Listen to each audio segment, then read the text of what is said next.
Okay, तो final season game of thrones का 14 अप्रैल को आएगा। मतलब 3 महीने रह गए और इसका ट्रेलर अभी तक नहीं लॉन्च किया उन्होंने। ऐसा क्यों? आप कंप्लेन तो कर सकते हैं, लेकिन अभी सामने जो टीजर आ चुका है पहले उसको एनालाइज करते हैं। और मैं ये कोशिश करूंगा कि मैं वो सारी बातें बता सकूं जो आपने शायद मिस कर दिया होगा इस ट्रेलर से, और इस टीजर से जो हिडन मीनिंग निकल के आता है वो। लेकिन अगर उससे पहले आपने गेम ऑफ थ्रोन्स नहीं देखा या आपको उसके बारे में कुछ पता ही नहीं, तो अब क्या बोल सकते हैं। प्रॉबेबली ये वीडियो आपके लिए नहीं है। और इस वीडियो में आगे बढ़ने से पहले स्पॉइलर वार्निंग तो आपको वार्न कर दिया है। बाद में वो बोलना कि यार तूने तो पूरी स्टोरी ही बता दी। ऑल्दो मैं पूरी स्टोरी नहीं बता पाऊंगा क्योंकि ये बहुत छोटा सा टीजर है। फिर भी अब बकवास बहुत हो गई यार, चलो टीजर को एनालाइज करते हैं।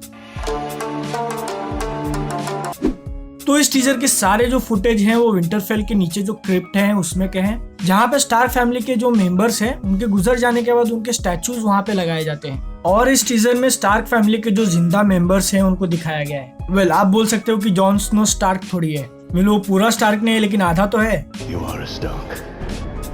You might not have my name, but you have my blood.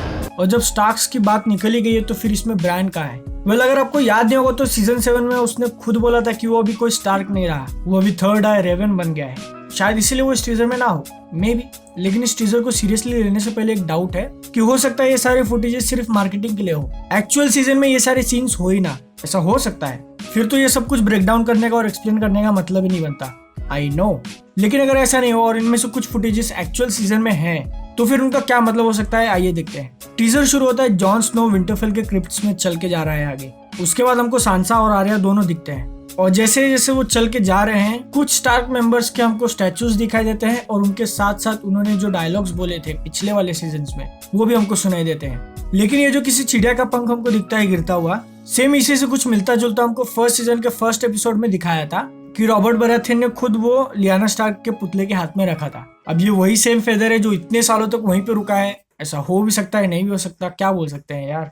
आखिरकार ये वेस्टरोस है, यहाँ पे कुछ भी हो सकता है ना। अब टीजर में पहला ट्विस्ट तब आता है जब वो लोग देखते हैं कि उनके खुद के पुतले लगे हुए हैं वहाँ पे, लेकिन वो लोग तो अभी जिंदा है, फिर उनके पुतले वहाँ पे कैसे लग सकते हैं। वेल, इसका एक मीनिंग तो ये निकलता है कि इस सीरीज के जो मेकर्स है वो हमको टीज करना चाहते हैं कि इन तीनों में से कोई भी मर सकता है यार, या फिर तीनों के तीनों ही मर सकते हैं। और इसका बहुत ज्यादा चांस है कि ये वाला जो फुटेज है वो एक्चुअल सीजन में ना हो। और अब टीजर में दूसरा ट्विस्ट तब आता है जब जॉन स्नो के हाथ में जो मशाल है वो बुझ जाती है अपने आप, और वो लोग जब टर्न करके पीछे देखते हैं तो अब एक ब्लू कलर का विंड उनके तरफ आ रहा है। जो व्हाइट वॉकर्स के साथ जो आंधी आती है ये सेम वैसा ही दिख रहा है। तो अब इसका मतलब क्या इसके साथ व्हाइट वॉकर्स भी आएंगे? नहीं, मेरे हिसाब से तो ऐसा नहीं होगा कि ये वाला एक्चुअल सीन सीजन में हो और इसमें से कोई व्हाइट वॉकर निकल के और वो लोग फाइट करें। ये सिर्फ सिंबॉलिक है, और इसके मेकर्स हमको ऐसा दिखाना चाहते हैं कि हाँ एक आंधी आ रही है इनके तरफ जो सब कुछ तबाह कर देगी।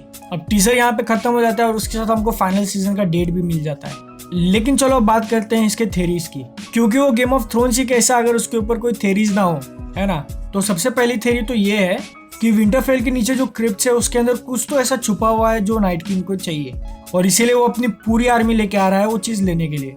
और शायद इसीलिए इस शो के मेकर्स ने हमको जो पहला टीजर दिखाया वो भी उन क्रिप्ट्स का ही दिखाया है।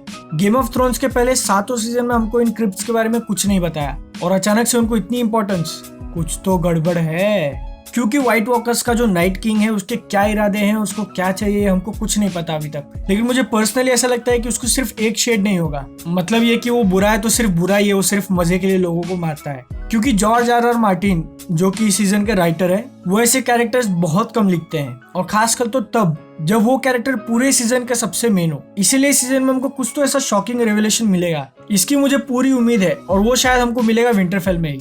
एंड इसीलिए सीजन 8 का जो सबसे पहला मैसिव बैटल होगा ना वो विंटरफेल में ही होगा। उसके बाद दूसरी सबसे बड़ी थ्योरी ये निकल के आती है कि जो ब्रायन स्टार्क है वो खुद ही नाइट किंग है, और शायद उसको बाकी बचे हुए स्टार्क एक साथ दिख गए हो तो वो फिर आ रहा है उनको मारने के लिए। सोचो यार, हो सकता है क्या ऐसा? इसके चांसेस तो मुझे कम लग रहे हैं, वरना फिर मजा क्या आएगा यार। I mean, ये तीनों या फिर ब्रायन स्टार्क, इनमें से किसी एक की स्टोरी यहीं पे खत्म हो गई तो फिर सर्सी से कौन लड़ेगा? सर्सी ही तो मेन है, हमको सर्सी चाहिए। और मुझे सबसे ज्यादा खुशी तब होगी जब इस पूरे सीजन के एंड में सर्सी है वो जो अकेली खड़ी होती है और नाइट किंग को हरा देती है।